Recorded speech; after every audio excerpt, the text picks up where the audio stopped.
Glória a Deus.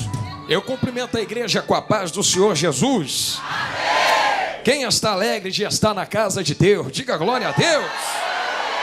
Irmãos, que bom é nós estarmos reunidos aqui. Eu costumo dizer sempre que se não fosse Deus, nenhum de nós estaria presente aqui hoje. Por causa de Deus que mais uma vez, cada um de nós entramos por estas portas. E louvado seja o nome de Deus por isto. A Ele toda a honra, toda a glória, todo o louvor para todos sempre em nome de Jesus. Eu me sinto muito alegre em estar mais uma vez nesta casa de oração, AD Siloé em Chamas. Que bom é nós estarmos completando, junto dos irmãos, mais um ano. Eu digo nós estarmos completando, porque eu tenho tido prazer e a honra de estar sempre aqui com os irmãos ministrando nesse tão bom evento. E eu me alegro tanto, porque cada ano que passa parece que a unção cresce mais na cabeça de vocês.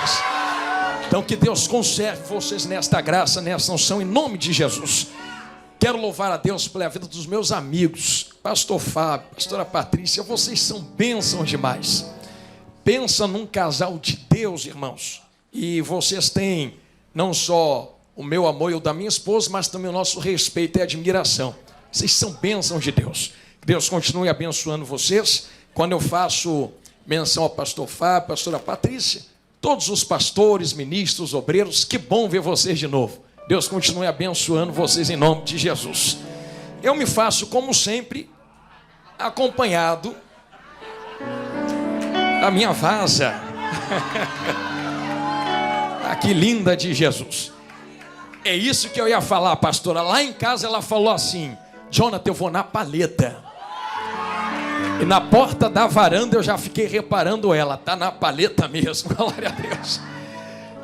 Os irmãos sabem, eu chamo ela assim, porque um dia ela disse para mim: tu és meu vaso na laria de Deus. Eu disse: eu sou teu vaso, tu és a minha vaza na laria de Deus.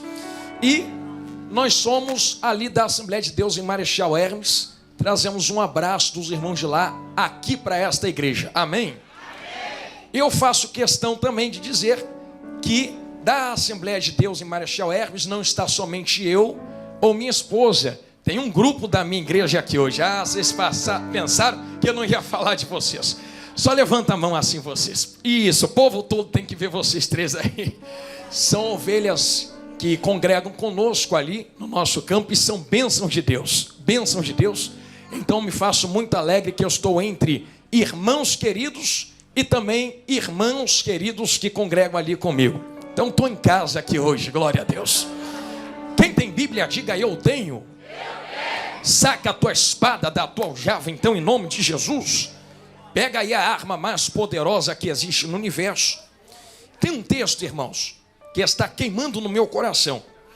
Eu queria liberar ele sobre as suas vidas, ainda mais mediante tudo o que está acontecendo nesses últimos tempos, a respeito do posicionamento da igreja em tudo que está acontecendo.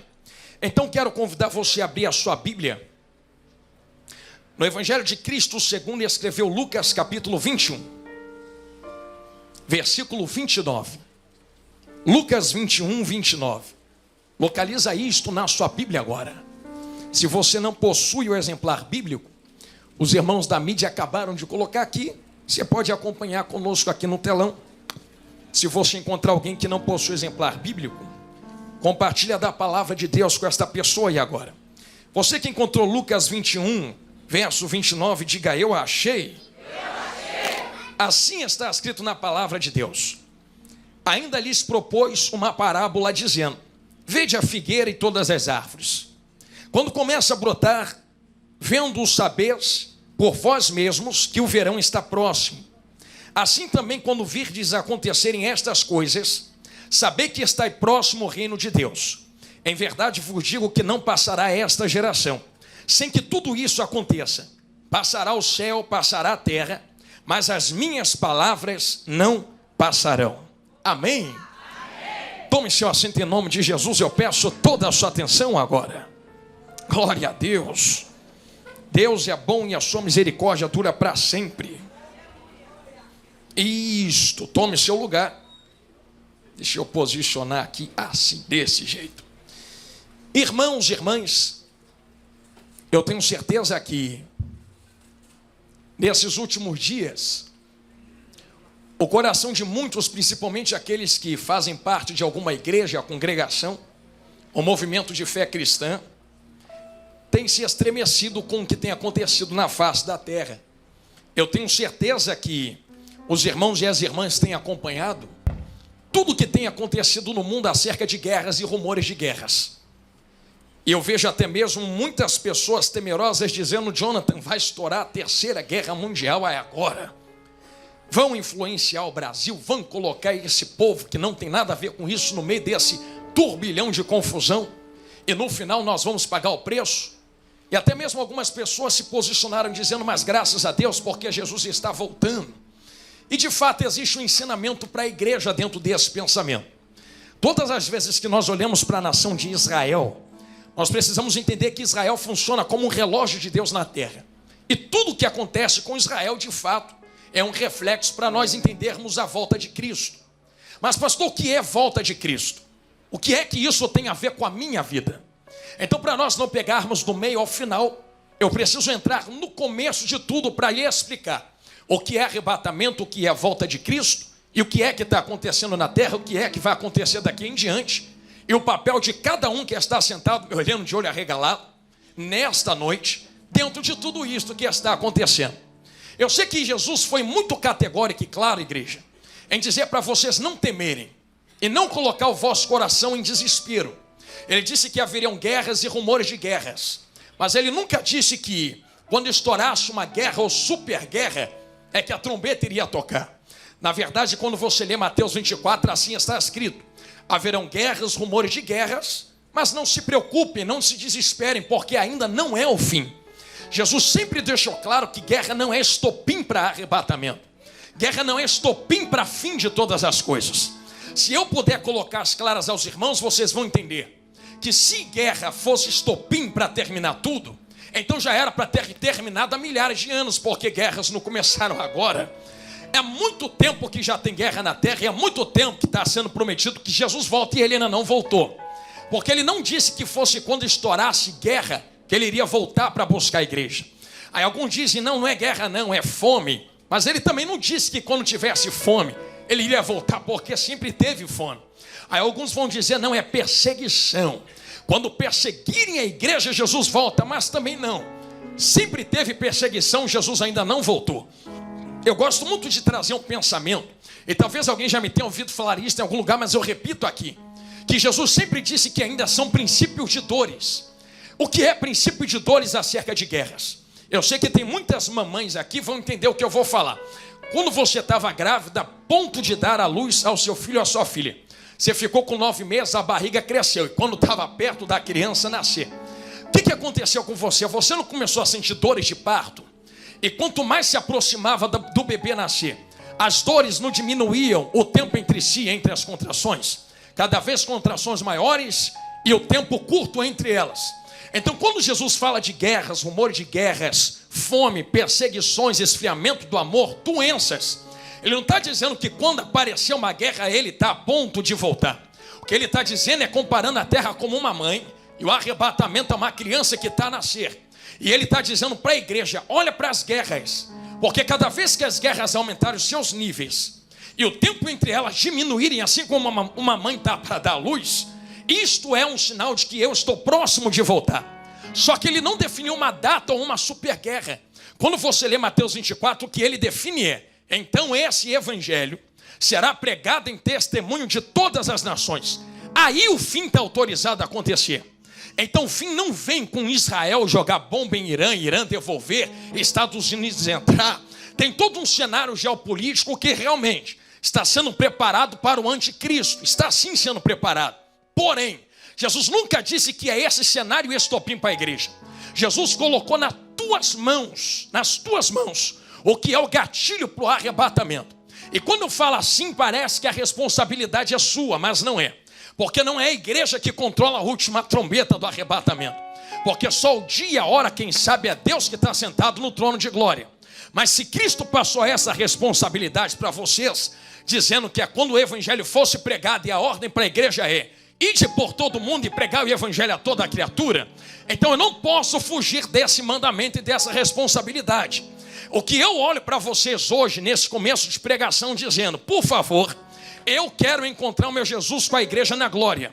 Então cata essa espada que está nas tuas mãos e vamos embora fazer o que ele mandou, para pregar logo o evangelho a todo mundo e criatura, para a última trombeta tocar e a gente poder ir logo descansar nos céus, irmãos. Eu não sei vocês, mas eu quero e acredito nisso, que estamos muito próximos do arrebatamento acontecer. Não sei o dia, não sei a hora, mas eu acredito que poderia ser, por exemplo, agora, enquanto eu estou pregando a vocês. Pastor, mas você não disse que o evangelho tem que ser pregado? Sim, mas quem é que aqui dentro tem uma fita métrica ou uma medida para definir se o evangelho foi ou já não foi em todas as nações? Eu vou ser categórico que mergulho de cabeça. Está vendo isso aqui nas minhas mãos? Hoje nós temos a tecnologia. Você nem vai na África, você coloca um vídeo aqui na esquina, dizendo Jesus te ama. Aí uma semana depois tu volta, pode ter visualizado só 10 pessoas. Mas essas 10 envia para as mais 10, para mais 10, para mais 10. Daqui a pouco está pregando lá dentro da África sem sair de Bento Ribeiro. Então a tecnologia tem levado o evangelho a toda a criatura. Então se já não está pregado, estamos muito próximos de ver o evangelho ser pregado a todos aqueles que têm ouvidos para ouvir na terra. E isto aqui não é definir se vão aceitar ou se não vão aceitar. Querem ouçam ou deixem de ouvir, vão ouvir que ainda tem Deus em Israel, que ainda tem Cristo sentado à direita e que ainda tem Espírito Santo na igreja.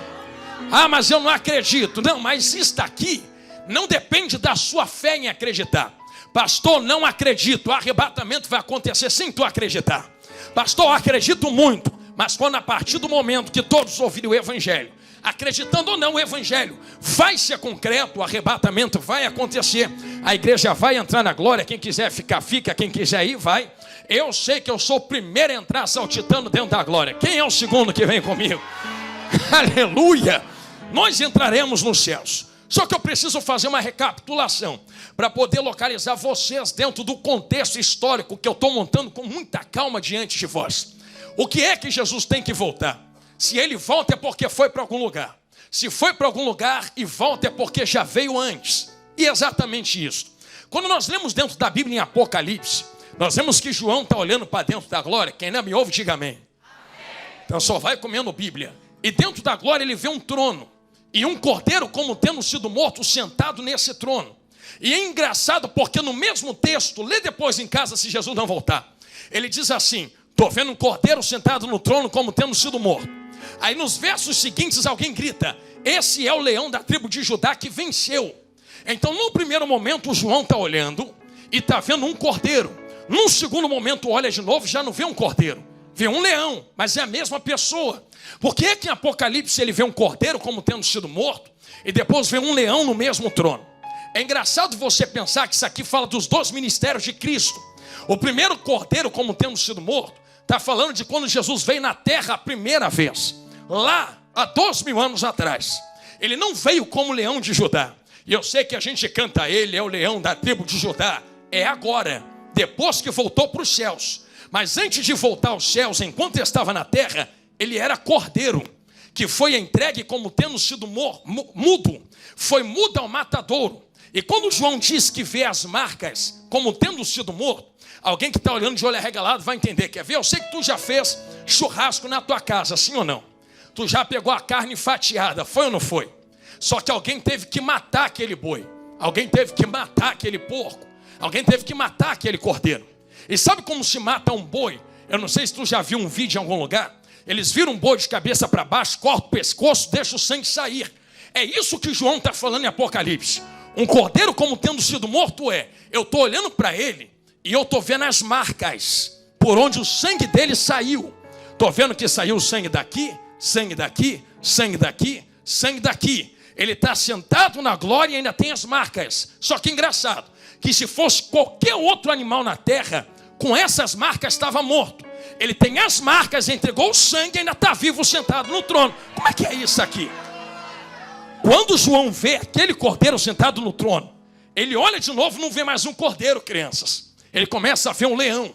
Aqui está o segundo ministério de Jesus. O primeiro foi quando ele veio 2000 anos atrás, repito. E ele não veio como leão, veio como cordeiro e com carinho. A quem está me olhando de olho arregalado.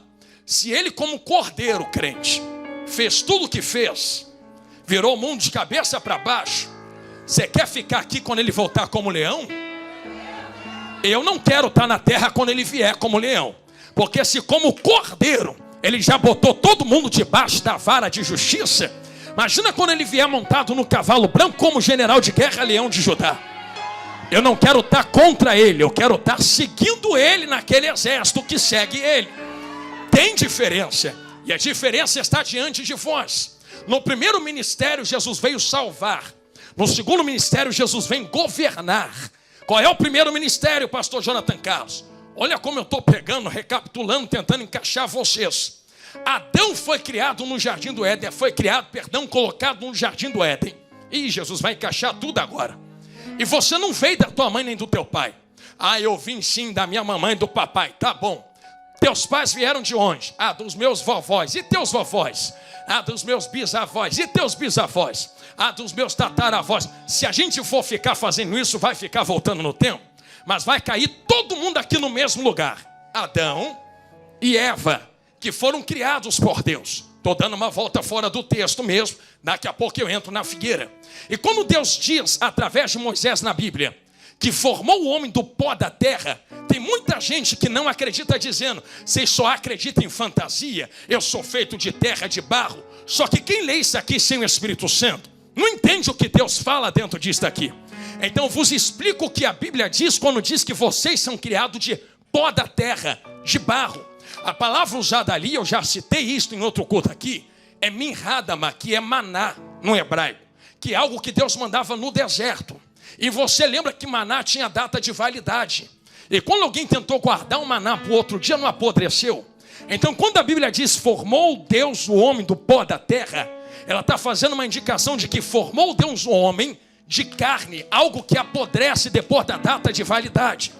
É tanto que se eu morrer e me botar no caixão, daqui a pouco está podre fedendo esse corpo. Só que eu não sou formado só de corpo. Por isso Deus soprou fôlego nas narinas de Adão. Você está vendo a minha mão mexer aqui? Alguém levantou a mão para dar glória ali? Vocês já sabem o que eu vou falar, não é? A mão não levanta sozinha. A mão levanta porque tem uma alma controlando a mão do lado de fora. Eu falava outro dia isso aqui na igreja. É por isso que tem doenças que muitas pessoas têm, que parece que é na carne, mas vai no médico, o médico não encontra nada, porque é na alma. E a alma reflete na carne. A alma reflete no físico. Tá vendo como é que reflete? Olha como é que reflete, ó. Tá mexendo no que é físico. Só que tem uma alma. Se Deus cantar minha senha e eu for para a glória, minha alma foi embora, vocês ficam aí com o meu corpo em terra a ele, só que a minha alma vai estar com o meu Senhor. E o Espírito é fôlego. O que mantém está aqui de pé, funcionando. Fôlego da vida. Eu vou abrir um parênteses porque eu preciso. Tem pessoas que acreditam que depois que morre, dorme para sempre. Aqui o dedão, ó. Teologicamente não é assim não. Ah, mas eu li dentro da Bíblia que está escrito que quando morre, dorme sono profundo até acordar de novo. Só que lembra que eu disse que somos três? O que dorme sono profundo é isto aqui, ó. Carne. É por isso que em terra vira pó. Só que se vira pó, como é que seremos julgados por Deus um dia? A carne vira pó e dorme sono profundo. E a alma? Você nunca leu Lázaro e o rico? Tem gente que vai sofrer e tem gente que vai ficar bem. As almas serão guardadas em um lugar próprio até o dia do julgamento, aonde, como em Ezequiel 37 o profeta profetiza, e os ossos voltam do pó, se tornam de novo carne e fica de pé. E aí o Espírito diz agora, profetiza, filho do homem. O Senhor Deus diz, profetiza o Espírito sobre estes ossos. Espírito ali em minúsculo, que é o fôlego da vida. Então o que Deus estava ensinando através daquele texto é, há uma separação na morte, mas quando a palavra entra, liga tudo de novo para ficar de pé. Então morte não isenta ninguém de aparecer diante de Deus. Tu morrendo ou não, a carne deita, dorme para sempre, mas a tua alma ainda fica consciente. Eu vou abrir um parênteses que eu estou vendo gente me olhando de olho arregalado. Vocês acham que vocês estão dando glória aqui agora, mas que está tudo ok no mundo espiritual? Quem me dera, meu Senhor, atendesse a minha oração agora e abrisse os ouvidos de cada um que está aqui dentro para escutar o inferno. Pensou que eu ia pedir para tu escutar o céu? É muito fácil. Tem gente que vê o céu e fala, se eu quiser eu entro. Eu quero que tu escutasse o inferno agora. Ah não, pastor, eu vim aqui para ouvir isto. Veio aqui para ouvir isto porque nesse exato momento tem milhões e milhões e milhões e milhões e milhões de pessoas no inferno, gritando e dizendo: Senhor, me dá mais uma chance. E Deus está dizendo: já era, tu teve em vida. Deixa eu voltar para avisar. Já tem Moisés pregando. Se quiser, ouve o pregador que está pregando para eles agora. Pastor, inferno ainda não foi inaugurado. Não, o que não foi inaugurado é lago de fogo. Inferno está em pleno funcionamento. Tem demônios que sobem na terra, descem na terra, cata a gente na terra. E isto está biblicamente explícito. O inferno será lançado no lago de fogo. Lago de fogo ainda não está aberto. Agora inferno, vai quem quer, porque Deus não joga ninguém lá dentro. Deus já perdoou todo mundo. Quem quer vai com a própria perna, por não aceitar o perdão que Deus já deu na cruz do Calvário. Sentindo Jesus falar com gente aqui. Ah, Deus joga no inferno? Óbvio que não. Deus quer te levar para a glória, mas não te force a entrar na glória. Ah, mas eu não acredito nisto. Vou falar igual um famoso pastor. É porque para entrar lá precisa de fé. Mas para entrar lá, se acreditando ou não, você entra de carruagem lá dentro do inferno. É necessário fé para entrar na glória. Quem entendeu isso que eu preguei até aqui, diga glória a Deus. Eu abri esse parênteses para vocês entenderem que a nossa alma é viva. E quando nós morremos, tudo que nós sentimos é amplificado. O que nós sentimos, enxergamos. A dor ou a felicidade, a alegria ou a tristeza é amplificado no mundo espiritual. É por isso que quando Adão é colocado no jardim do Éden e peca, tudo que vem depois dele vem caindo e pecando junto com ele. Eu vou fazer um resumo muito rápido para entrar de cabeça. É como se Adão fosse uma impressora e a impressora quebra, e tudo que a impressora imprime vem imprimindo quebrado. É por isso que você vê gente que nasce, aí bate no peito e fala assim: Deus me criou assim. Ah, por que Deus te criou? Porque eu sinto. E se eu sinto é porque Deus me fez. Aqui o dedão.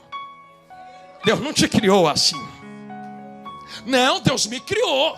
Eu estou sentindo coisas que vocês crentes condenam. Vocês falam que não pode Y com Y, X com X. Só pode XY, YX. E quem é inteligente entenda. Só que eu sinto. E se eu sinto, eu vou dar vazão que eu estou sentindo. Eu tenho desejo de fumar, cheirar, beber, adulterar, trair. Deus me criou assim, então Ele tem que me aceitar, e você também. Olha o dedão.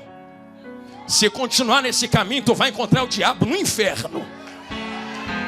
E Jesus, vai doer, mas vai curar. Não, mas está na Bíblia que Deus me criou. Vamos por Bíblia então. Deus criou Adão. Deus criou Eva. Você não. Você é gerada na barriga da tua mãe. Deus olhou para Adão, para Eva, criou com as mãos. Mas Deus não desce na terra para meter mão em barro de novo. Está no trono. Quando Deus criou Adão e Eva, Deus apontou esse dedão no narigão de Adão, de Eva, e disse assim: ô Adão, Eva, vou descer de novo aqui para ficar criando ser humano não. Eu coloco em vocês a ferramenta da multiplicação. Gerai, multiplicai, enchei a terra. Era como se a responsabilidade estivesse em Adão. E Deus estivesse dizendo assim: agora, todo mundo que nascer de Adão não é criado, é gerado. É por isso que quando Adão quebra, tudo que ele vem imprimindo, vem quebrando com ele. E Jesus, vai doer, mas vai curar. Por que eu sinto então? Porque Adão caiu lá atrás. Não foi Deus quem te criou, Deus te deixou ser gerada. Só que você acha que porque Deus deixou você vir para a terra, Deus te quer desse jeito, disposicionada? Se quiser dar glória, dê glória com isso aí agora. Pastor, mas eu li dentro da Bíblia: antes que eu te formasse, te gerasse no ventre da tua mãe, te conheci. Mas a raiz hebraica nesse texto é: antes que eu te deixasse ser gerada, e antes que eu deixasse teu pai conhecer a tua mãe, e os dois te gerassem, eu já sabia que tu ia ser gerada. Só que a minha autorização, diria Deus, para você nascer, não tem nada a ver com aceitação. Eu deixo você nascer, agora aceitar é outra história. Eu não aceito você, eu não aceito você, eu não aceito você do jeito que está, eu não aceito vocês do jeito que estão. Ah, mas por que não aceita? Porque o Adão que te criou pecou, O Adão que te gerou quebrada. O Adão que te imprimiu quebrado. Então tu pode ter nascido, nunca pode ter falado um palavrão na vida, nunca adulterado. Ah, mas eu sou boa pessoa. O inferno está cheio de boa pessoa. E na Bíblia está escrito que um ladrão levantou a mão na última hora e foi para a glória. Teu senso de justiça não é um senso de justiça de Deus. Então o que é que salva, pregador? O que salva é entender que o primeiro Adão caiu, mas Deus enviou o segundo Adão. Aí o segundo Adão veio andando assim na terra, encontrou Nicodemos um dia, e Nicodemos começou a dizer para ele, pastor Fábio: ô Jesus, me explica aí como é que é esta história. Aí Jesus começou: quem é nascido de carne é carne, quem é nascido do Espírito é Espírito. Em outra palavra, quem é nascido do primeiro Adão é do primeiro Adão, quem nasce no segundo Adão é uma nova criatura no segundo Adão.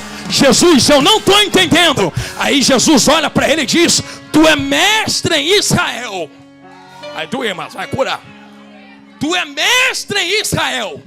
Tem diploma, teologia, anel, tem doutorado.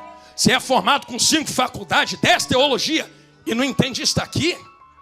Então vou te explicar. Tu não entende que quem é nascido do Espírito é como um vento, sopra onde quer, não sabe de onde vem nem para onde vai.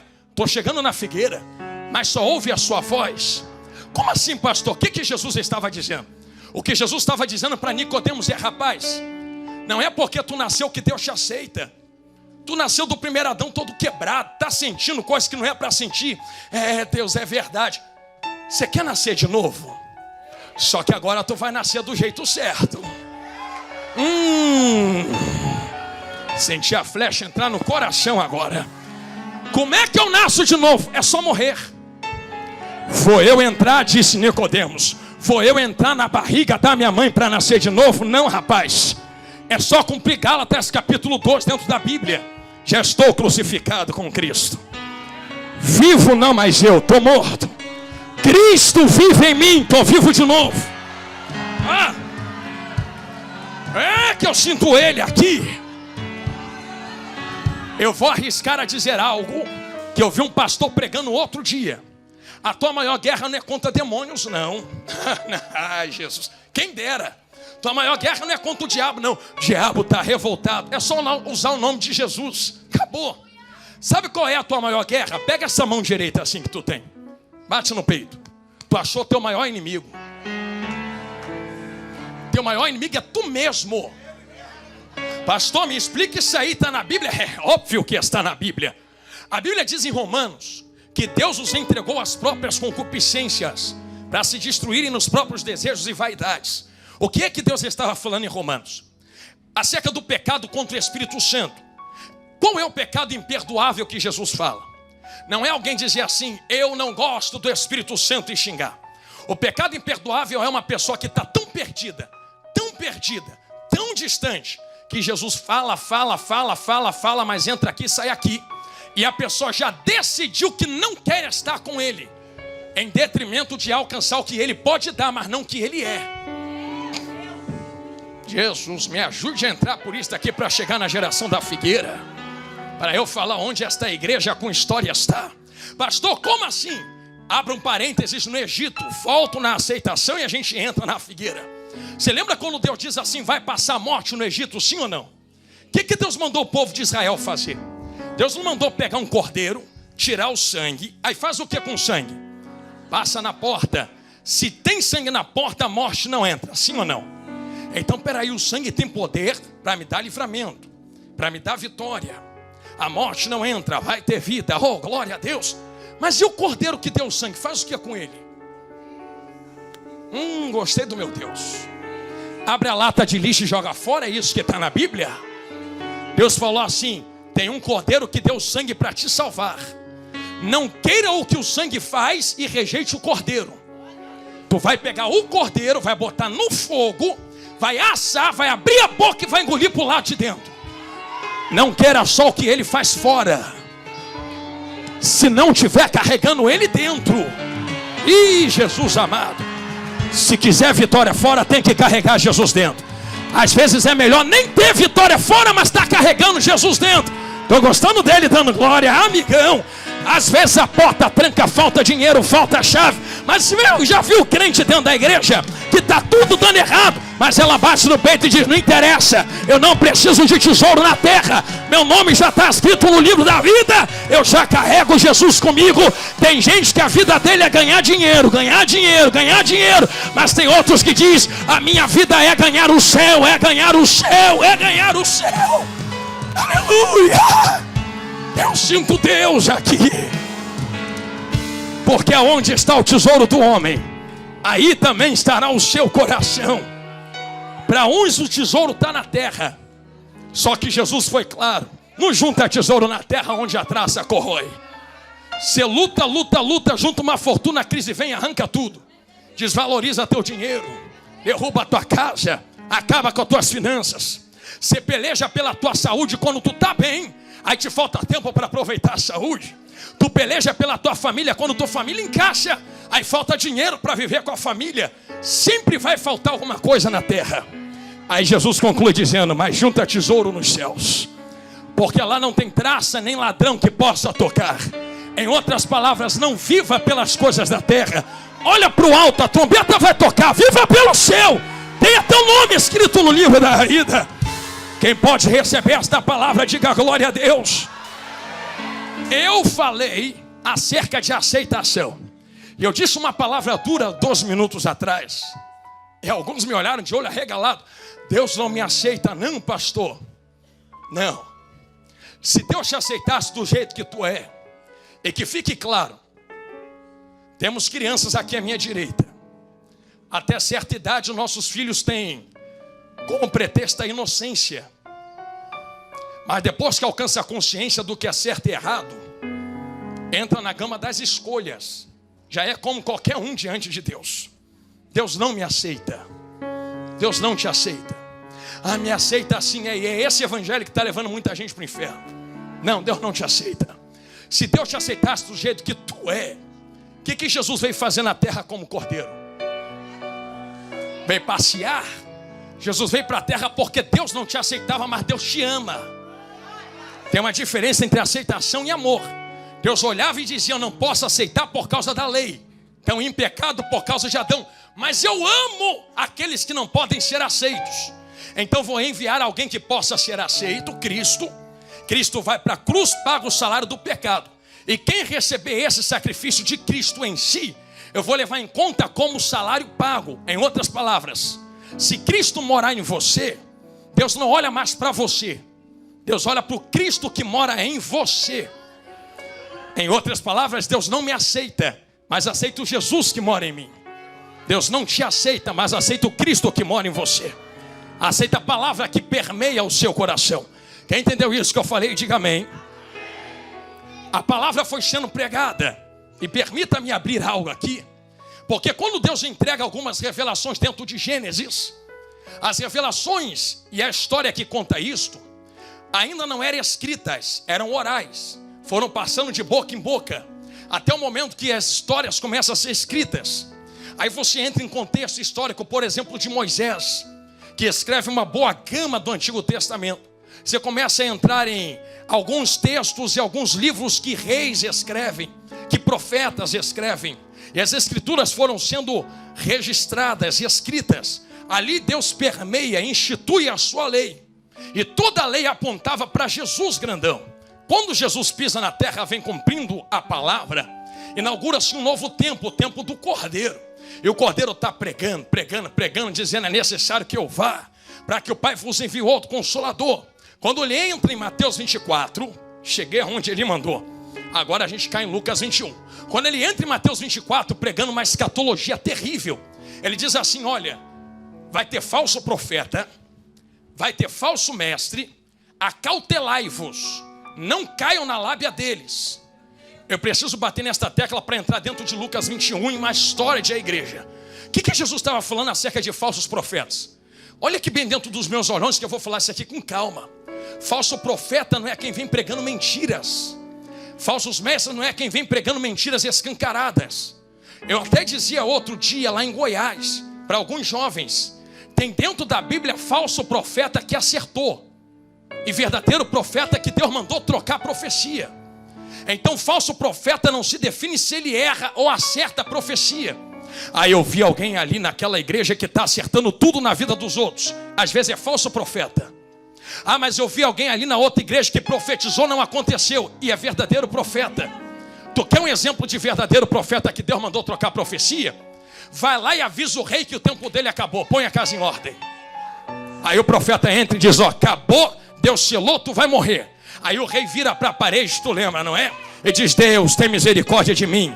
Aí no meio do caminho Deus diz, ô, verdadeiro profeta, volta lá e muda a profecia. Diz que eu estou botando mais 15 anos. Ué, Deus mudou e é verdadeiro. Quer ver um falso profeta? Balaão. Enquanto está profetizando, está acertando tudo. Só que falso ministério acerca de Balaão não é se ele acerta a profecia. É que ele está vendendo o dom que está nele para alcançar ouro no bolso, dizendo, me dá que eu amaldiçoo Israel. Só que mesmo vendendo o dom, na hora que vai amaldiçoar, a palavra diz, quando ele abria a boca, Deus mudava a palavra na língua dele. E ele dizia, não há ferramenta preparada nem profecia contra Israel. Israel vai ficar de pé diante de Deus. Então que fique claro a cada um, não se deixe enganar por quem acerta a profecia. Aí eu vou lá porque aquele profeta acerta tudo e às vezes é falso. Olha para quem está vendendo o próprio dom para encher o bolso, dizendo, me dá primeiro que eu profetizo depois. Paga primeiro que eu te dou depois. Como se você fosse pagar pela palavra de Deus. Eu vou dar 1.000, vou dar 5.000, vou dar 10.000 e alguém vai profetizar que vai dar tudo certo. Eu vou escancarar. Então não precisa procurar profeta da igreja. Já tem outras religiões que fazem isso, pode ir para lá. Mas se vier para dentro da presença de Deus, tu não vai ouvir o que tu quer. Tu vai ouvir o que Deus manda falar. Ah, doeu, então engole porque é Deus que está mandando falar. E só sai com fome hoje daqui quem quer. A mesa está servida, a comida está servida. E eu vou falar o que alguém conhece. Se tu não gostar do gosto da comida, não precisa reclamar comigo, eu sou só o garçom. Você avisa para mim que eu reclamo com o chefe da cozinha, ele te procura no final do culto e fala assim, por que eu te mandei comida e tu saiu com fome da minha presença? Aí é porque eu não gostei do tempero. Mas a minha intenção não é tu te agradar ou paladar, a intenção é te alimentar. Já reparou que tem coisa doce que não alimenta e tem mocotó que às vezes não gosta, mas te mantém de pé uma semana inteira? Essa é a intenção de Deus. Quem pode dar glória para confirmar essa palavra, diga glória a Deus. Cristo foi quem falou que nesse tempo surgiriam falsos profetas. E eu sei que eu vou falar algo aqui que vai espantar vocês. Jesus deu um mapa. Jesus deu um mecanismo para vocês não ficarem enganados. Falsos mestres que pregam inverdades dentro da Bíblia.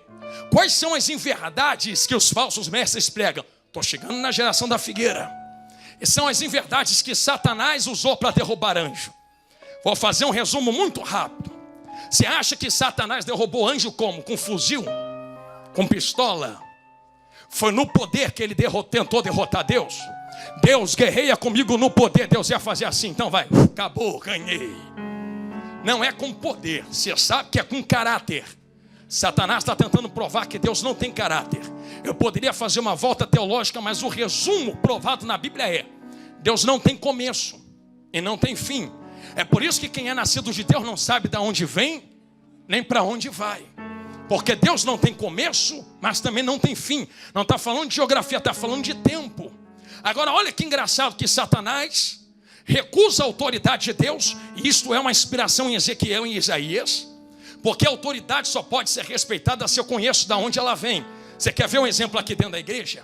Está aqui nossos pastores, pastor Fábio, pastora Patrícia. Vocês só respeitam a autoridade deles porque vocês conhecem a história deles. Está vendo esses homens de Deus aqui, a minha retaguarda? Vocês só autorizaram, vocês só respeitam, melhor dizendo, a autoridade que Deus depositou sobre eles, porque vocês conhecem o mínimo de história deles. Sabe quem são, sabe aonde moram, sabe qual é o nome. Ah, mas não conheço. Tu pode subir depois do culto, perguntar aonde mora, é casado com quem, o que tu faz na igreja. Só tenta imaginar Satanás olhando para Deus e dizendo assim: eu quero conhecer a tua história. Da onde tu vem? Quem te deu poder? Quem te instituiu? Aí imagina Deus, não, mas eu não tenho começo, rapaz. Ninguém me deu, ninguém me instituiu, sempre estive aqui. Aí imagina o diabo, como é que eu respeito se eu não sei de onde tu vem? E só isso aqui já dava outra pregação. Eu vou falar em Jesus, porque até o diabo ruim, cão ruim, não foi obrigado a pecar. Deus não programou o diabo para a queda. Até nisso ele teve escolha. Não, pastor, teve não. Então segura a Bíblia. Perfeito eras em teus caminhos. Deus criou perfeito. Deus não criou para cair. E quando foi que ele escolheu cair? Quando ele não entendeu da onde vinha a autoridade de Deus, teve uma escolha. Agora ele pode escolher ficar firme em Deus, mesmo não sabendo de onde Deus vem, ou pode escolher recusar a autoridade de Deus porque não conhece. E eu sempre gosto de pensar isso. Eu estou vendo essa multidão me olhando pregar aqui agora, e eu julgo que vocês são mais fiéis que o diabo foi a Deus. Ah, por que, pregador? Porque o diabo não sabe de onde Deus vem. Eu vou perguntar, vocês sabem? O diabo não sabia e caiu. Vocês também não sabem, estão aqui de pé. Por que estão de pé? Porque vocês escolheram ficar de pé onde ele caiu. Vocês olharam para Deus e dizem, eu não sei de onde tu vem, mas eu creio que tu é quem tu diz que é. Eu não preciso conhecer tudo de ti para te seguir. Existem coisas que só serão reveladas na eternidade. Satanás pegou essa mentira e quando corrompeu a si mesmo, eu preciso seguir esse caminho dentro da Bíblia, ele usou para corromper os anjos também. Só que ele não corrompe anjo com faca pistola, ele corrompe com mentiras. Só que não dá para entregar uma mentira escancarada. Se ele diz assim, para de seguir Deus e me segue, todo mundo ia falar, tu é louco, rapaz. Então ele tem que pegar uma mentira e camuflar com uma verdade. Você conhece onde que eu estou querendo chegar. Era como se ele lançasse primeiro uma palavra dizendo, Deus não é Deus. Aos anjos diriam, é palavra. Deus não tem todo o poder? Palavra, tem. Aí, olha a mentira agora, mas quem disse que ele merece esse poder? Quem instituiu ele por Deus? É uma verdade que termina numa mentira. Então é uma mentira que tem partes de uma verdade, mas não a totalidade de uma verdade. É assim que ele derruba 1/3 do céu. Quando ele entra no jardim do Éden, usa a mesma ferramenta. Ô Eva, vem cá, Deus não disse que pode comer de tudo? Pode menos daquela árvore ali. Palavra. Aí ele diz, por que não pode? Porque no dia que comer certamente morrerá. Palavra. Morre não, mentira. Ele sempre começa com uma coisa que parece verdade e termina numa mentira. Você sabe o que aconteceu, não é? Com a mentira camuflada de verdade, Adão e Eva caem e derrubam a humanidade inteira junto com eles. Eu até brinco com a minha vaza, que quando a gente chegar na glória, eu vou olhar para Adão e dizer assim, dá graças a Deus que a gente está salvo. Senão tu ia ser o primeiro a tratar com a gente aqui dentro dos céus. Mas graças a Deus nós vamos entrar nos céus. Porque o segundo Adão veio. E esse segundo Adão que veio, quando pisou no deserto, você acha que o diabo entrou no deserto com um fuzil? Com um canhão? Você lembra o que o diabo fez no deserto? Está com fome. Deus não te deu poder? Deu, verdade, palavra. Pega o poder que Deus te deu, transforma a pedra em pão e mata o teu desejo e a tua necessidade. Vai, segundo Adão, mata teu desejo, usa o que Deus te deu, desobedece ele. Só que Jesus entende que o que nós recebemos, mesmo Cristo entendia isso sendo filho de Deus, não usou o que Deus deu para benefício próprio. Lembra que eu disse que os falsos vendem o que Deus entrega para poder botar no bolso? Imagina Jesus olhando para o diabo dizendo, eu tenho poder, o que eu estou passando necessidade aqui dentro? O que eu estou fazendo com fome aqui dentro? Eu vou usar o que Deus me deu para matar as minhas necessidades. Só que lembra como Jesus terminou? Jesus olhou na cara do diabo e falou, cão ruim, tu derrubou anjo com essa balelinha aí, né? Derrubou Adão com essa conversa. Só que aqui a história é diferente. Nem só de pão viverá o homem, nem só de matar desejo viverá o homem. Porque tem uma geração aí fora que vive de matar desejo, é ou não é? Tu pergunta para ela, vive para quê? Não, eu vivo para matar meu desejo, para pegar 10, 15, encher a barriga de cerveja, entupir o nariz de cocaína. Só que Jesus termina, nem só de matar desejo próprio viverá o homem. Vai viver de quê? De toda. Por isso que tu tem que pregar, estou chegando lá. de toda palavra que sai da boca do diabo ou de Deus. Então peraí, tem duas origens e fontes. Tem fonte que está pregando a verdade, terminando a mentira, diabo, com seus falsos mestres. E tem fontes que pregam a verdade, terminando em verdades, que são os verdadeiros mestres. Os falsos mestres, ih Jesus, olha lá o que tu vai falar, não precisam gritar. Porque geralmente quem ouve um pregador como eu, doido, gritando, diz assim, grita pra quê? Pensa que eu sou surdo? Só que verdade não depende se grita ou não grita. É melhor alguém gritando uma verdade, é ou não é? Do que uma voz mansa falando mentira. Ah, mas eu não gosto do jeito que tu fala, então procura alguém que fale manso, mas fale a verdade. Porque geralmente a mansidão que andam usando na internet começa assim. Eu tratei os anjos assim. Eu tratei Eva assim, vou te tratar assim também. Tu merece. Princesinha. Chupetinha de Deus. Vem que eu vou te dar colo. Vem que eu vou amaciar teu ego. Tu é o centro de tudo. Tu tá sofrendo, né, tadinha? Eu entendo a tua dor. Você merece do bom, do melhor da terra. Arrancam a verdade. Usam a palavra para afagar o seu ego. Mas qual é a finalidade? Nunca foi transformar vidas. Sempre foi encher o bolso. O ingresso está a esse preço. Quero 1 milhão de curtidas. Compartilha o meu vídeo. Pastor, mas tu está falando isso e tem 1 milhão de inscritos. Ah, mas isso não é ministério. Eu vou me desinscrever então. Então você vá procurar quem fale mentiras. Eu não estou preocupado se tu vai me seguir ou não. Estou preocupado em falar a verdade mesmo, que ninguém ouça. Se tu quiser ouvir, ouça. E qual é a verdade, pregador? É que você não é o centro de nada.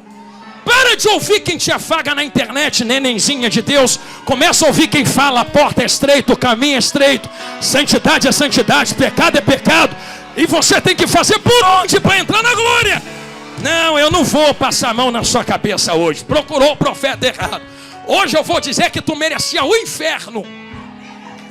Mas por causa da cruz do Calvário há 2000 anos atrás, e do amor de Deus que eu não sei porque Ele resolveu te amar, é que tu está aqui dando glória para Ele, dentro do aniversário da Siloé, em chamas. Eu sinto Deus aqui dentro. Vocês podem me ajudar a pregar? Nem precisa pegar na mão de quem está do seu lado. Só usa esse cotovelo para dar uma catucada nela assim. E diga, aproveita a oportunidade que tu tem hoje. Diga, hoje Deus não veio tratar com teu bolso. Diga, hoje Deus não veio te levantar na terra. Diga, hoje Deus veio te livrar do inferno. É que eu estou sentindo Ele aqui. É aí, retecataua. Quem me ouve, diga glória a Deus. Se nós entendemos que existe uma verdade pregada, olha o mapa que Deus entrega. Eu sei que eu vou falar algo aqui que vai espantar os irmãos. Olha o mapa que Jesus entregou, que muita gente não percebe na Bíblia. Falsos mestres geram falsos profetas, que geram falsas profecias, que geram falsos convertidos, que segue mas não é discípulo. Falsos convertidos que geram falsas missões. Para que tu está pregando, cantando, indo? Porque eu quero vencer, eu quero subir, eu quero ter casa, fama, dinheiro. Falsas missões que geram falsas ovelhas. Falsas ovelhas que caem na mão de falsos pastores. Falsos pastores que alimentam falsos mestres. Falsos mestres que levantam falsos profetas. Falsos profetas que induzem falsas profecias. Falsas profecias que induzem falsos convertidos. Vou ficar repetindo. Falsos convertidos que começam falsas missões. Falsas missões que geram falsas ovelhas. Bodes. Bodes que caem na mão de falsos pastores. Falsos pastores que levantam os falsos mestres. Falsos mestres que geram os falsos profetas. Reparou que é uma roda que fica girando? Girando, girando. E tem muita gente caindo dentro desta roda. Pregador, então para que tu está me dizendo isto? Porque vocês serão. Eu não sei se tu já viu isto. Vocês serão aquela chave que enfia no meio do maquinário e trava tudo. Sentindo Jesus aqui.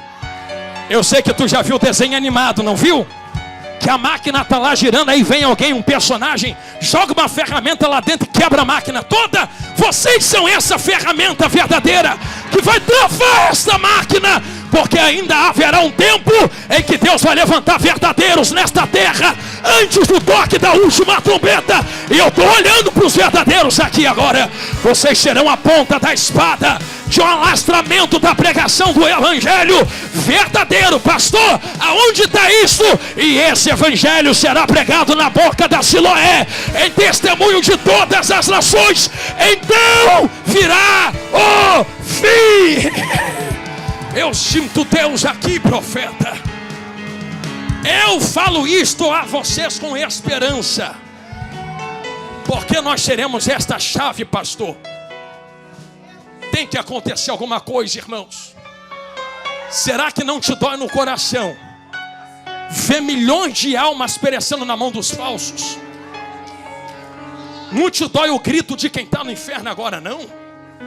Desesperado, querendo voltar. Quantos que estão sofrendo agora no inferno, que estavam cantando para Deus, estavam dando oferta, tinham carteirinha, mas nunca foram transformados. Estavam na igreja, mas não eram igreja. Porque estar não é ser. Estou sentindo Jesus aqui. Mas a chave que será colocada na trava desta máquina está contida dentro de Mateus 25. Cheguei na geração da figueira. Pastor, tu deu essa volta para chegar aí? Qual é a geração da figueira? É esta: 10 virgens, 5 loucas, 5 prudentes. Não, vai doer, mas vai curar. A gente fala da louca, né? Ah, tu já sabe que eu vou falar. Ah, olha aí a louca procurando azeite. Procurou com quem tinha. Quer que não procurou em outro lugar? Porque talvez não conhecia do jeito que as prudentes conhecem. Porque tem gente que tem um conhecimento para ir na fonte, na oliveira. Mas tem gente que nunca aprendeu a colher fruto da oliveira. Então vai em quem sabe colher. Tem gente que não vai mergulhar como tu mergulha, mas vai entrar na presença dizendo: me dá um pouco do azeite que você tem. Só que qual foi a resposta? Vai doer, mas vai curar a resposta da prudente. Tô cheia demais. Tô muito cheio, olha como eu tenho. Mas não posso te dar. Eu tenho que garantir o meu. Se der, você procura com quem vende aí. Tem gente vendendo, vocês sabem que eu já falei isso há uns meses atrás. Só que eu quero bater nesta tecla. E se as prudentes, ao invés de estarem só cheias, tivessem com a reserva transbordando? Não subia a prudente louca? Então vocês repararam que a chave que entra não está em parar quem vende. Ai, Jesus, não está em travar os falsos. Pastor, mas a gente tem que derrubar eles. O trigo vai crescer junto com o joio. Foi ele que falou: deixa. Vai chegar a colheita, eu vou resolver com eles. Mas qual é o nosso papel? Segura aí, vai doer. Apocalipse fala de uma igreja que tolerava Jezabel. Aí você imagina, pronto, Jesus vai falar só de Jezabel. Jesus também falou da igreja. Tenho contra ti, contra mim. Por que toleras? Jesus, vou falar de novo. Que toleras. Sou santo, mas está tolerando. Não faço, mas não se levanta contra quem está fazendo. Já sei, tem que ir para a internet protestar. Não precisa não. Você lembra que as virgens, e eu estou replicando, deixaram de fazer? Não precisa ir para a internet gritar, esbravejar, brigar. É só transbordar. Porque se alguém vê vocês transbordando, vai dizer assim: para que eu vou pagar para ter, se tem gente transbordando de graça? Me dá do que tu tem para mim também. Ó a chave entrando no sistema, derrubando tudo. Na hora que cada um começar a transportar e fazer o que Deus falou, e se posicionar onde Deus mandou se posicionar, e quem Deus mandou pregar, pregar, quem Deus mandou cantar, cantar, quem Deus manda visitar, visitar, quem Deus manda instruir, instrui, quem Deus manda ensinar, ensina, quem Deus manda dirigir, dirige. Na hora que cada um começar a fazer o que Deus mandou, eu quero ver essa máquina continuar funcionando. É por isso que eu vou profetizar a primeira vez dentro desta mensagem. Eu não profetizo sobre vós, chave, casa, dinheiro, ouro e prata. Vai procurar profeta falso por aí. Eu vou profetizar o que está na Bíblia. E todos foram cheios do azeite que transborda.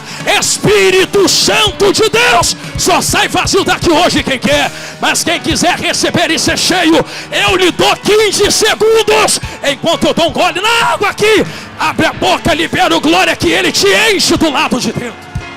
15, 14,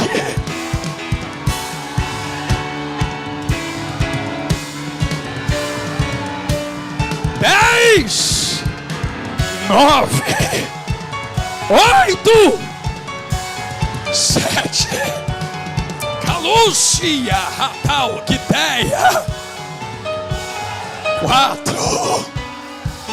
Eu sinto o Espírito de Deus entre nós. Chegou a hora, Igreja Santa, de nos posicionar. Não há mais tempo. O tempo está curto. Quem me ouve, diga amém. 3 minutos e eu termino. Tome seu assento. Por que o tempo está curto, pastor? Porque toda tratativa de gatilho para arrebatamento não é guerra. Não é rumor de guerra, é palavra. Quando a palavra for pregada, o fim acontece. Então, enquanto tiver falso proliferando falso, o fim não vem. Pelo amor de Deus, transborda logo o verdadeiro. Faz logo esse ministério acontecer. Pastor, mas tu está marcando data? Não, quem sabe é Deus. Mas quanto mais os verdadeiros transbordarem, mais perto fica do arrebatamento acontecer. Transporta o verdadeiro evangelho. Pastor, mas eu não sei pregar. Vou ter que abrir um parênteses. Eu não sei falar. Eu queria falar como o Senhor, mas não precisa. Não, mas você não mandou pregar porque Jesus falou para pregar? Tem que pregar. Pois é, mas eu não sei falar em público, meter mão no microfone. Não, mas pregar não é meter mão no microfone. Não. Tem gente aqui que nunca pegou o microfone e prega mais que eu. Mas como assim, pastor? Eu vou fazer uma caracterização dentro da Bíblia. Lembra da mulher olhando para Eliseu, que nunca abriu a boca para falar nada? Ela está olhando e está dizendo, nunca abriu a boca, mas lá vai um santo homem. Como é que conhece que é santo se ele nunca abriu a boca para falar? Porque tem coisa que não precisa ser dita, precisa ser vivida. Como uma carta que possa ser lida. Se pregar fosse meter mão no microfone, eu gosto muito de pensar isso. Como é que os irmãos que não têm corda vocal iriam cumprir esse ministério? Ide por todo mundo e pregai. Aí imagina o irmão que é mudo. Como é que eu prego se eu não tenho voz para falar no microfone? Alguém iria dizer, não precisa pregar falando não. Só vive. Vive uma vida de oração, vive em santidade, vive em testemunho. Pastor, eu nunca vou às nações, mas tu está no teu trabalho. Tu tem a tua rua, tu tem a tua casa, tu tem a tua família. Transporta lá, vive lá, seja testemunha lá. Você acredita que vai ter gente aqui dentro que nunca vai ter pegado um microfone, mas quando entrar lá no céu, no dia da coroação das obras, Jesus vai falar assim, olha quanta gente entrou por causa de ti. Aí ele vai dizer, como se eu nunca preguei? Aí Jesus vai falar, tu nunca pregou abrindo a boca. Mas lembra quando tu resistiu no meio da prova? Lembra quando tu não cedeu ao pecado? Lembra quando tu não meteu a mão no que era teu? Lembra quando todo mundo à tua volta caía e dizia, o mundo é assim mesmo? E tu dizia, problema porque eu não sou do mundo, eu vou ficar em pé íntegro. Jesus vai falar, o teu testemunho salvou milhares de pessoas. Olha quanta gente entrou no céu dizendo, eu quero o Deus que ela serve, eu quero o Cristo que ele segue. Ele resistiu no meio das guerras e das batalhas. Alguém recebe esta palavra? Diga amém. Preciso terminar aqui. Uma geração que fica de pé no último tempo, igreja, Eu poderia vir trazendo história da igreja, desde a descida do Espírito Santo até o dia de hoje, chegando na Desloé, dizendo a vocês que Deus tem mistérios grandes a realizar através de vós na terra. Mas permita-me lhes introduzir Lucas 21, capítulo 21, versículo de número 39, perdão, aonde nós estamos aqui, achei, 21, pronto, glória a Deus, 21, em diante, 29 até o 33, quando nós lemos acerca da figueira, quem ainda está comigo, diga amém. Se quiser abrir a Bíblia, abre aí para me acompanhar e eu termino aqui.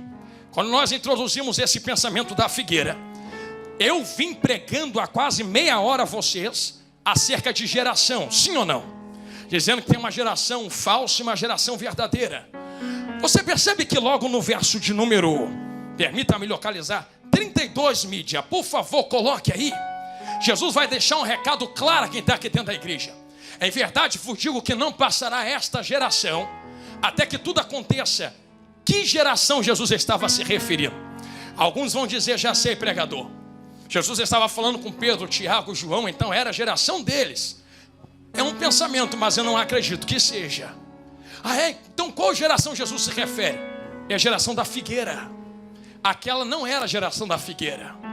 O que é a figueira dentro da Bíblia? Israel. Dei essa volta para chegar aqui. Se Israel é a figueira, Jesus começa a dizer à igreja, olha para a nação de Israel. Ah, pastor, mas eu não gosto, eles fazem muita coisa ruim. Isso aí já é outra história e Deus vai tratar com eles no tempo propício. Mas a verdade é que Deus deixou Israel como um relógio, então olhe para Israel. E o que muita gente lá fora fica observando a igreja dizendo, por que vocês gostam tanto de falar de Israel? Israel matou o seu Salvador, Israel matou Jesus, Israel nem gosta dos cristãos. Mas eu não preciso que Israel nos ame para entender que eles são relógio de arrebatamento na terra. Eu não estou olhando para Israel para precisar receber o amor de Israel e dos judeus. Eu estou olhando para eles porque Jesus falou, olha para eles, porque dependendo do que acontece com eles, eu estou perto de voltar para buscar a minha noiva, igreja. O que é que Jesus deixou claro, obreiros, pastores, ministros, senhoras, senhores, terminei aqui. Geração da figueira, ele disse, quando vocês sabem definir, olhar para a figueira, que está a ponto de brotar, vendo brotar, vocês sabem que o verão está próximo. A figueira funciona mais ou menos assim. Quando ela está no verão, ela está cheia de folha, está frondosa, está linda, grande.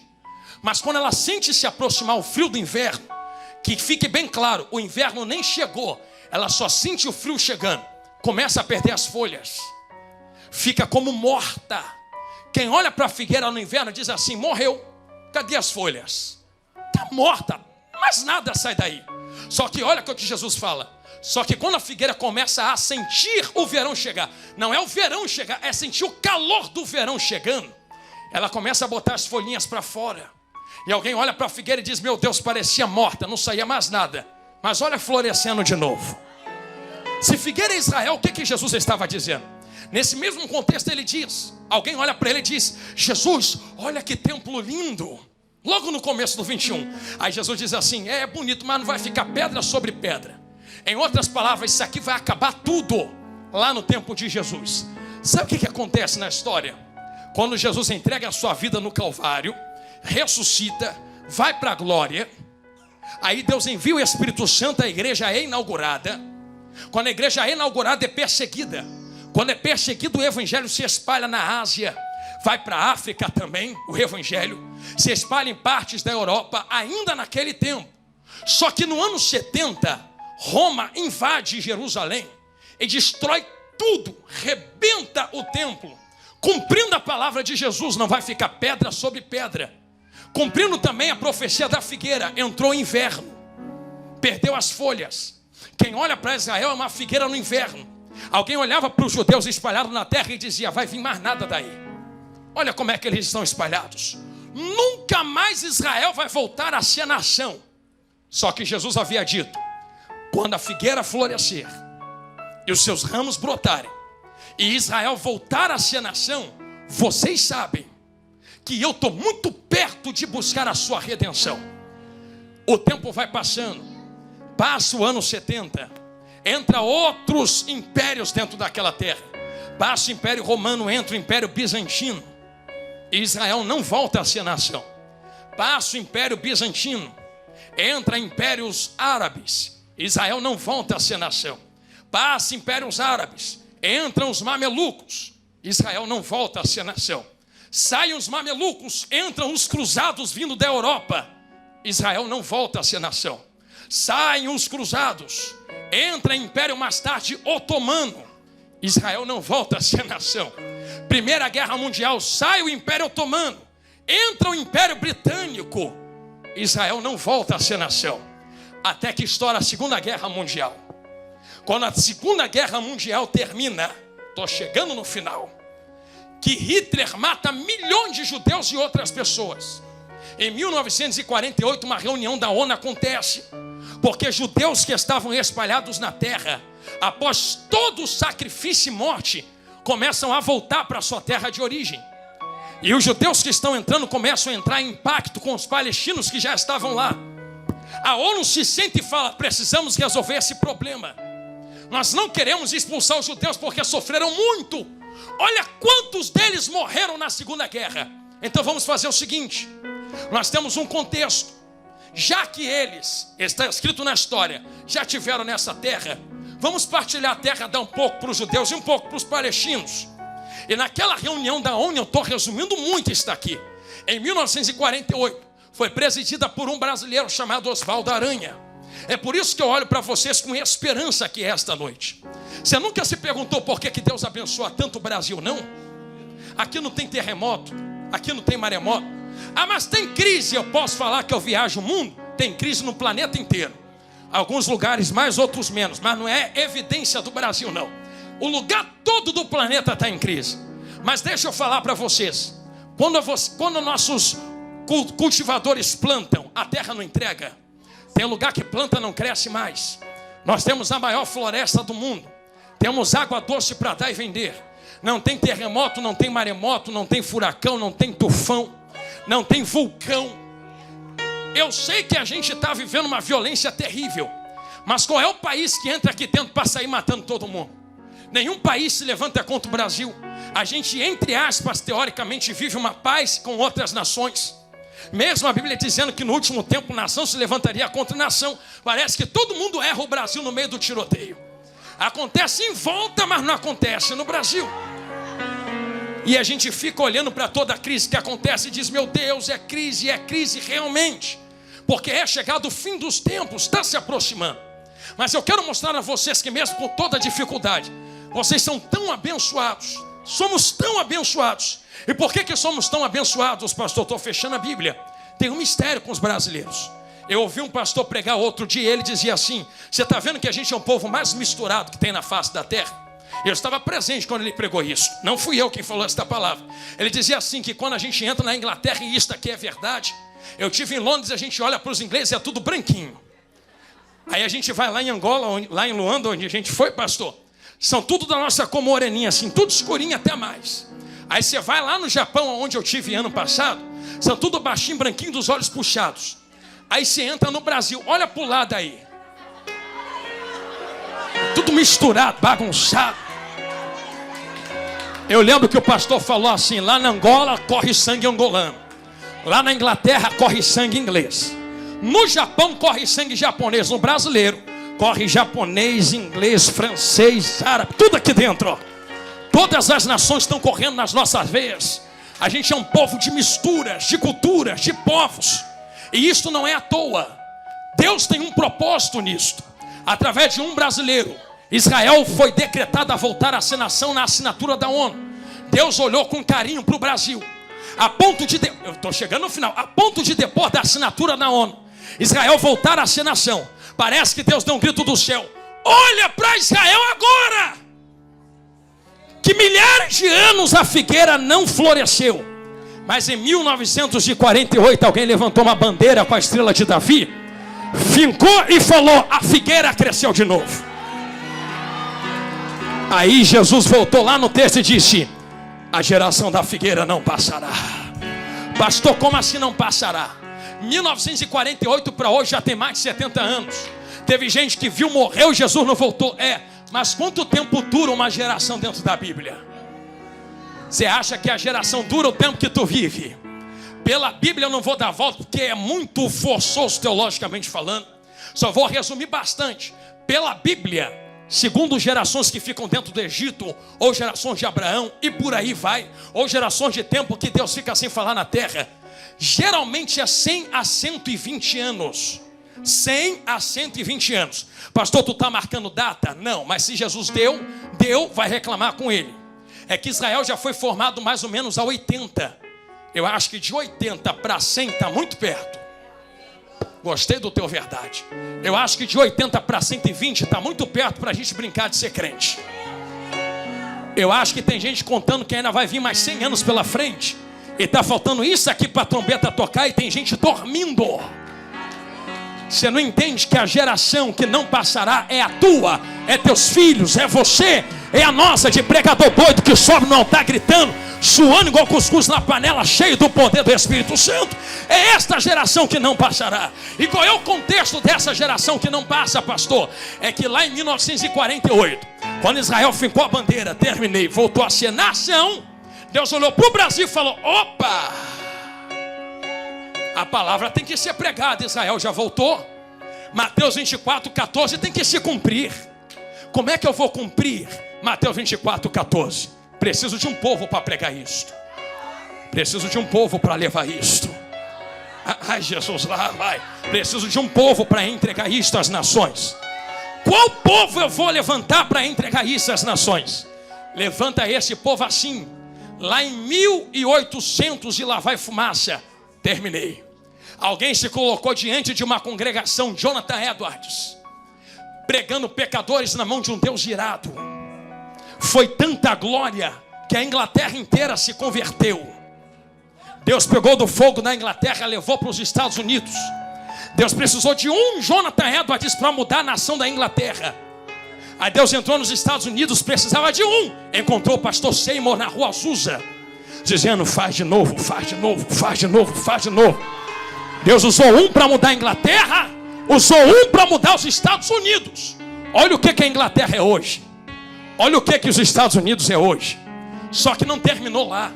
Deus pegou o fogo que estava nos Estados Unidos. Entrei no tema, tu nem viu. E veio descendo. Passou pelo México e falou: México não. Passou por Cuba e falou: não, Cuba não, preciso de um povo. Passou pelo Haiti e falou: não, Haiti é bom, eles são fervorosos. Mas Haiti não, deixa eu seguir mais um pouco. Aí veio passando pela Bolívia, Venezuela, falou: não, eu vou descer mais um pouco. Até que ele entrou numa cidadezinha chamada Belém. Falou: opa, Belém do Pará, gostei disso aqui. Aí ele falou: preciso inserir fogo aqui dentro desta terra. Aí pega Daniel Berg e Gunnar Wingren, vindo da Suécia, coloca dentro da rua Azusa. Eles são queimados no fogo. Deus pega eles e diz: vai para onde? Entra em Belém do Pará, dentro do Brasil. Eles pisam dentro da nação brasileira. E entrei na tua história, tu nem viu. E diz assim: precisamos iniciar a obra. Vamos abrir uma placa. Qual placa? Assembleia de Deus. Aí começa mais ou menos assim. A Assembleia vem pregando. A Assembleia vem pregando. Vem descendo do norte, pega centro-oeste, pega nordeste, pega sudeste, pega o sul. Eu vou resumir para a gente dar glória. Entra dentro do sudeste. Chega no sudeste e entra no Rio de Janeiro. Chega no Rio de Janeiro, o tempo passa. Até que Deus acha um casal. Acha um casal chamado Fábio e Patrícia. E diz: eu quero acender esse fogo dentro de Bento Ribeiro também. Levanta desse lá em chamas, que eu vou queimar um povo dentro do Rio de Janeiro. Aí a placa foi inaugurada alguns anos atrás. E cá estamos nós dando glória numa última oportunidade. Antes do toque da última trombeta, eu convido a Desiloé em chamas a ser a geração da figueira esta noite. Se você quer ser queimada dentro desse fogo de avivamento, antes do arrebatamento, eu lhe convido a 30 segundos de adoração a Ele agora. Haverá um renovo de Deus no meio desta casa aqui. É que eu sinto Ele aqui.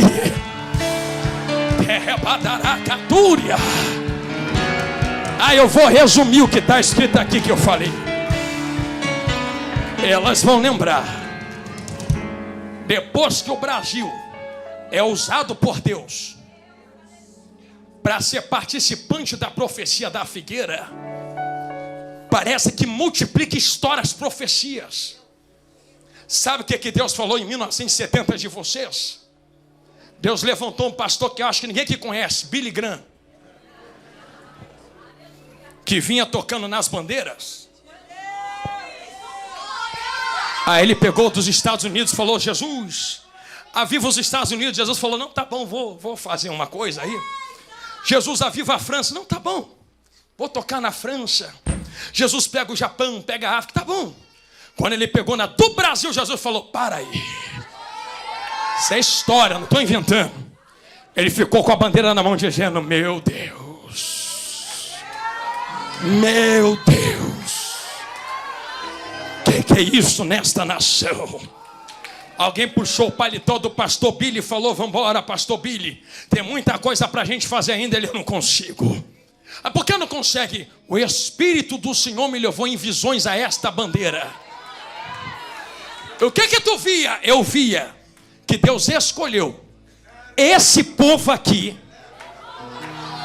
Pastor Billy Graham vai reclamar com ele quando chegar na glória. Deus escolheu esse povo brasileiro para levantar uma bandeira de avivamento nesse último tempo, antes do toque da última trombeta de Deus na terra. Só que isso não termina no ano 70. Tem tantas profecias que eu poderia ficar falando a vocês, que serão celeiros de profetas, que serão jovens que correrão o mundo com a bandeira do Evangelho, que vocês serão aqueles que têm rios de avivamento. As profecias estão diante de vós, e Deus convoca um exército dentro da Siloé nesta noite. Pastor, eu pequei, eu errei, eu fiz, aconteci. Chega, em nome de Jesus, para com isso agora. A missão é maior do que a nossa dor. O peso da missão é maior do que a nossa vitória terrena. É muita coisa acontecendo à sua volta para tu olhar só para o próprio umbigo. Abre o olho hoje e vê a ferramenta que tu é nas mãos de Deus. E esta ferramenta precisa estar incendiada. Meu celular está entrando no meu bolso. Como é que incendeia a ferramenta? Sabe como? Eu não te pedi isto até agora, mas vou te pedir a primeira vez para a gente orar. Segura na mão de quem está do seu lado. E olha lá o que tu vai fazer, Jesus. Não gosto de pegar na mão de quem está do meu lado, não, pastor. Então ouve aí o que eu falei certo dia lá na minha igreja e em outra igreja também. Lembra de Paulo para Timóteo? Desperta o dom que está em ti, que tu só recebeu porque eu impus a minha mão sobre ti e te toquei. Então quando o pregador pede para pegar na mão, não é jargão não. É que quando tu pega na mão, assim como Paulo tocou em Timóteo, tu toca em alguém e algo que está em ti é transferido para quem tu toca. É por isso que eu não deixo qualquer um tocar na minha cabeça, porque o toque tem esse poder. Segurou na mão de quem está do seu lado. Eu lembro de uma história dentro da Bíblia, a Bíblia está fechada, que somos como flechas na aljava do valente. Quando o valente mete a mão na flecha, eu sei que tu já viu isso em filme de guerra, ele acende no fogo e lança a flecha, é ou não é? Quando a flecha é lançada, quem dá a direção é quem lança. Quando ela está sendo lançada, não tem direito de escolha. Aí eu acho que eu vou voltar daqui para trás. Não, ela só vai para onde ele enviou. Vocês são flechas na aljava. Só que antes de Deus te lançar na tua família, no teu trabalho, na sua rua, na sua parentela, na sua nação, no seu país, na sua cidade, Deus precisa acender para lançar. Acender para lançar. Como é que a gente vai acender, pastor? Você sabe que fogo é Espírito Santo, eu não vou ficar dando volta, não é? Então tem um jeito da gente acender. Ah, já sei, tu vai pedir para o Espírito Santo descer aqui dentro hoje? Não. Porque como eu sempre digo, não desce quem já desceu e não vem quem já veio. Ele não vai descer porque já desceu no Novo Testamento. Primeiro com Jesus, que estava sobre Jesus, é transferido para os discípulos, e depois é confirmado na descida em Atos 2. Já desceu lá, não precisa descer mais. Se desceu lá, Igreja Santa, desde a inauguração no ano 0, no ano 33, perdão, até hoje, o Espírito Santo habita aqui nesta comunhão da igreja. Ele está aqui nos músicos, ele está aí no meio da igreja. É por isso que só sai vazio daqui hoje quem quer. E eu pedi para tu pegar na mão. Se o Espírito Santo habita aqui, ele não está em templos feitos por mãos humanas. Ele está em templos feitos pelas mãos de Deus. Então é casa pegando na mão de casa. E nós vamos deixar o Espírito Santo passear entre as casas agora. Vamos transbordar o azeite. Porque transbordar azeite ainda é ferramenta que para aquele maquinário que eu estava pregando. Quer ver Deus mudar a história do Brasil? Deus precisou de um para mudar a Inglaterra. Precisou de um para mudar os Estados Unidos. Olha quantos tem aqui dentro para mudar a história do Brasil. Só fica do jeito que está se a gente quiser deixar. Mas vamos mudar a história da nossa nação. Eu convido vocês a transbordar de poder do Espírito Santo agora. Enquanto nós vamos adorar a Deus junto do louvor, o Espírito Santo vai começar a renovar a força de crente. Quem entrou fraco vai sair forte. Quem entrou cabisbaixo vai sair valente. Deixa o Espírito Santo te renovar agora. Comece a adorar a Ele enquanto você adora. Deus está acendendo flechas, renovando força de vasos agora.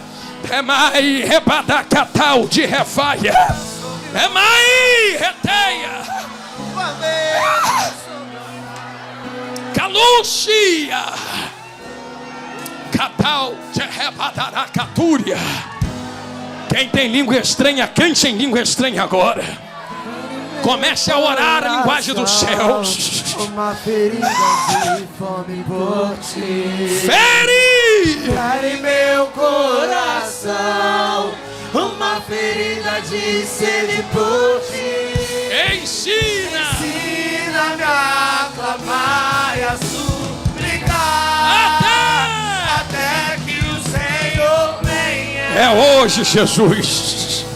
Deixa Ele queimar teu coração, Siloé. Se é em chamas, é em chamas. Uma ferida de fome por ti. Vamos mudar a história da nossa nação. Meu coração. Aleluia. Uma ferida de sede por ti. Ensina. Ensina-me a clamar e a suplicar. Até que o Senhor venha. Até que o Senhor venha. É que eu estou sentindo o Espírito Santo aqui. Até que o Senhor venha. Eu vou clamar. Até que o Senhor venha. Eu não vou descansar. Até que o Senhor venha. Eu vou gastar com muita alegria diante do teu altar. Diante do teu altar. Igreja que carrega o verdadeiro azeite e evangelho. Eu quero fazer um convite esta noite para devolver o microfone a quem é de direito. Eu não sei como você entrou por estas portas. Eu também não posso perguntar a você se a palavra te agradou ou não, porque isto não está na minha responsabilidade. Eu vos servi o que Deus mandou vos servir. Pastor, eu queria ouvir outra coisa, mas nem sempre o que eu quero é o que eu preciso. E hoje Deus te chama a um posicionamento dentro desta visão que eu lhe passei de evangelho. O que eu lhe falo é o que eu sei que pode estar doendo. Eu sei que a porta pode estar trancada. Não pense que porque eu estou pregando desse jeito está tudo dando certo para mim. Às vezes quem está pregando está doendo mais em nós do que quem está ouvindo. Mas mesmo em detrimento da dor que carregamos, não paramos de pregar a verdade. Eu vos entreguei a verdade. E Deus não te tem mais por inocente na eternidade. Um dia diante do trono Ele vai trazer isto aqui diante de você e falar: eu usei aquele magrinho para falar contigo. Por isso Ele está te dando uma chance agora. Eu não sei como tu entrou, mas eu sei como tu pode sair. Ah, pastor, já sei onde tu está querendo chegar. É lá mesmo. Ah, mas eu tenho vergonha de fazer isso aí que eu sei que o Senhor vai falar para fazer. Jesus não teve vergonha de você na cruz. Tu vai ter vergonha dele agora. Ah, mas eu não estou pronta, eu não estou preparado. Ninguém está.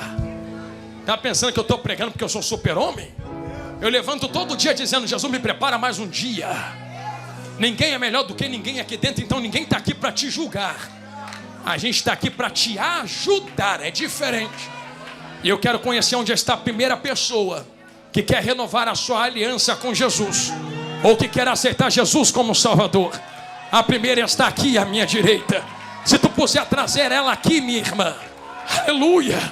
Eu estou esperando a segunda pessoa, a Jesus grandão da Galileia, entre nós agora. Eu te espero no altar. Se você quiser viver a verdade, nada além da verdade. Pastor, mas está doendo, eu sei. Mas sofre comigo como um bom soldado de Cristo, está na palavra. A segunda vida se aproxima aqui à minha esquerda. Venha, filho de Deus. Venha, filho de Deus. A missão não é minha, é nossa. A gente tem que fazer isso junto. Eu aguardo a terceira vida a Jesus entre nós agora. Eu lhe convoco e lhe convido a esta missão que Cristo te entrega hoje. Se você estiver na galeria, desce correndo. Se você estiver aqui embaixo, venha correndo para o altar agora. Jesus quer lhe usar nesse último tempo. Pastor, mas eu não tenho recurso, eu não sei falar. Você não ouviu o que eu preguei? Jesus não está preocupado com isso. Somente se posiciona aí, Jesus irá lhe usar. Se houver uma terceira vida, saia correndo do seu lugar e vem correndo aqui pertinho de mim agora. Sobe aqui no altar que a gente quer orar por você, abençoar você. Aonde está a terceira vida, Cristo? E eu quero convidar a Santa Igreja a me ajudar agora. Ah, tu vai ajudar. Tu vai procurar alguém que está aí do seu lado aí. Pode procurar. Pensou que tu ia começar a ganhar alma só quando chegasse lá fora? Pode falar para esta pessoa, se quiser eu vou lá na frente contigo agora. Traz ela que não está, a terceira vida está chegando aqui à esquerda, pastor Fábio. Venha, filho de Deus. A casa do Pai ainda é sua também. Venha para casa. Isto, sobe aqui junto de nós, homem de Deus. Fica aqui conosco, filho. Eu estou esperando a quarta vida, filha ou filho de Deus. Vem correndo da onde você está agora. A quarta filha de Deus está se achegando aqui à minha esquerda. Filha de Deus, o que passou, passou.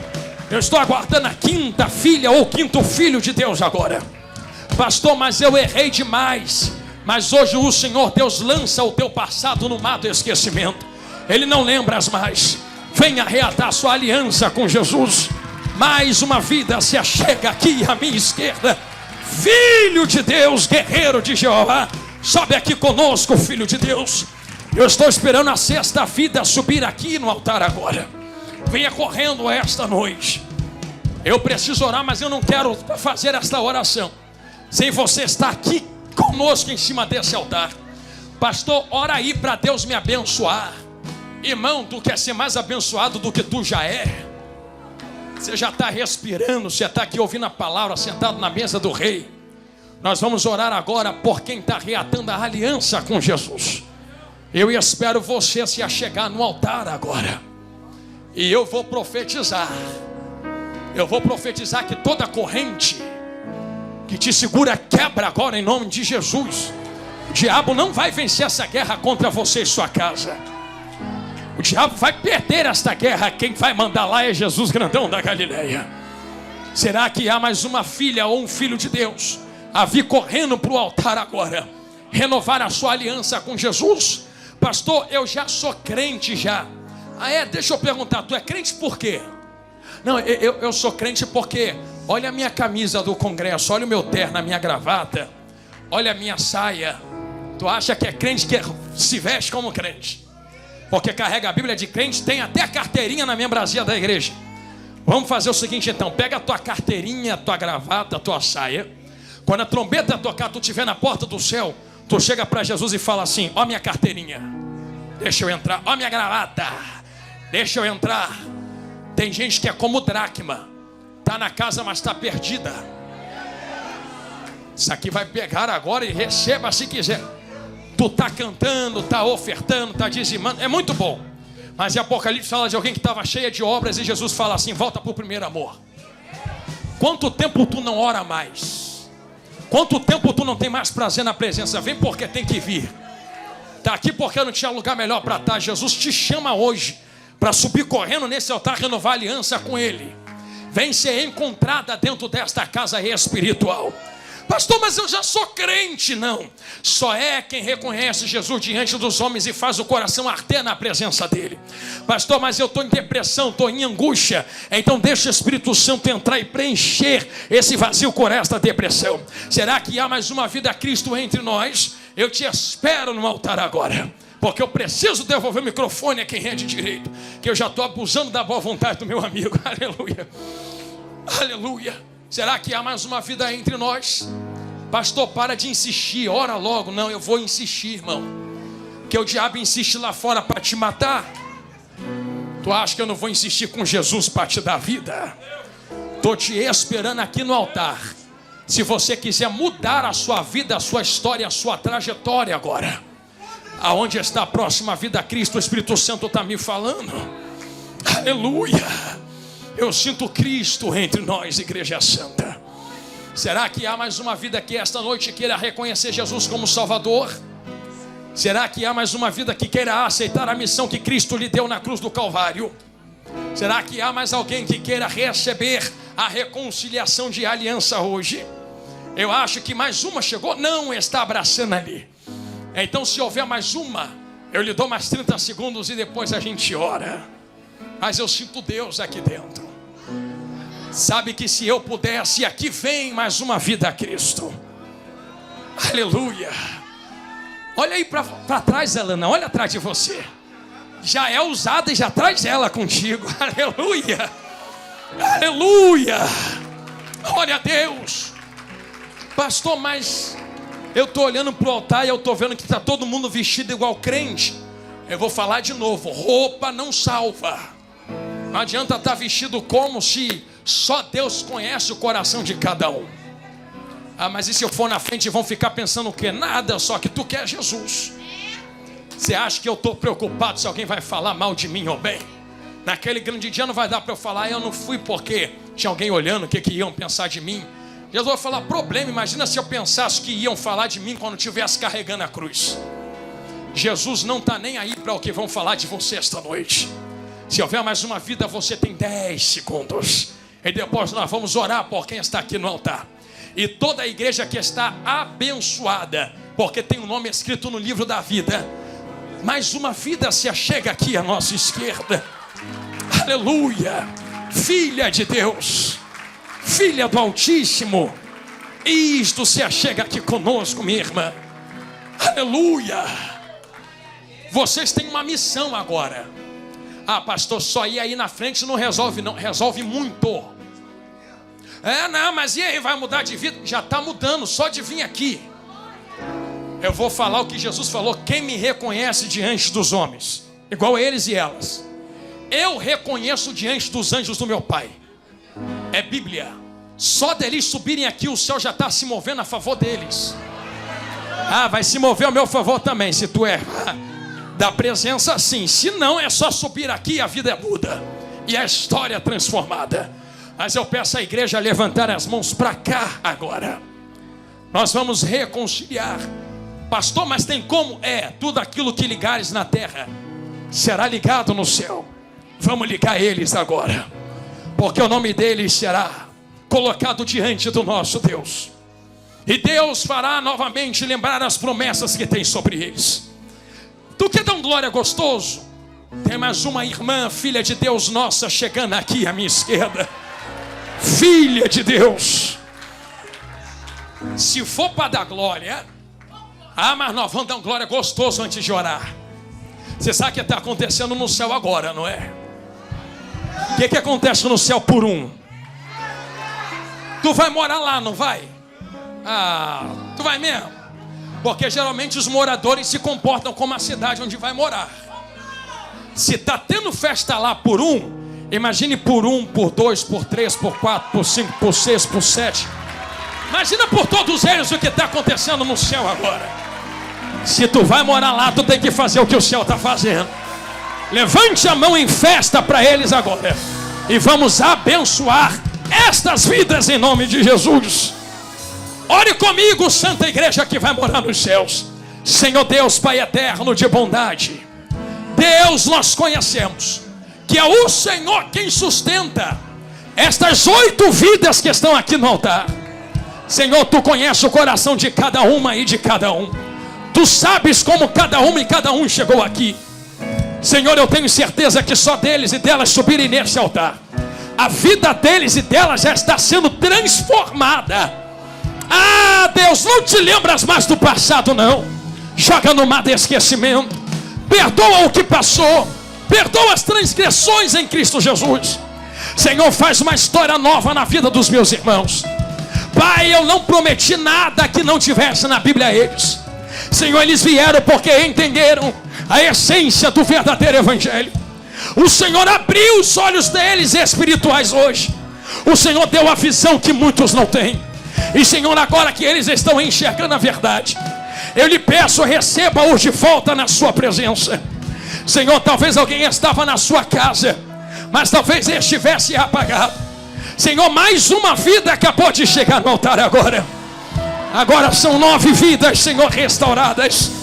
E eu lhe peço, Senhor, que a partir deste momento, debaixo da palavra que está escrito na Bíblia, tudo aquilo que a tua igreja liga é ligado nos céus.